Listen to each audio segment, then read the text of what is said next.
Hindi pinagbigyan ng International Olympic Committee ang hiling ni 8th Division World Champion Manny Pacquiao na makasali sa 2024 Paris Olympics.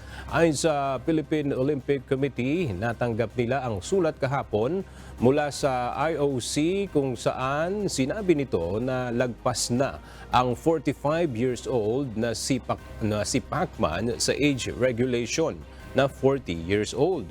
Noong nakaraang Olympics, tatlong Pinoy boxer ang sumabak at nag-uwi ng medalya para sa Pilipinas. Kabilang dito ang silver medal na sina Nesty Petesio at Carlo Paalam. Habang bronze medal naman si Yumir Marshall. Sa ngayon, 4 na atleta na ang qualified para sa Team Philippines sa Paris Games. Ang pole vaulter na si EJ Obiena, boxer na si Yumir Marshall at gymnast na sina Carlos Yulo at Aliyah Finnegan.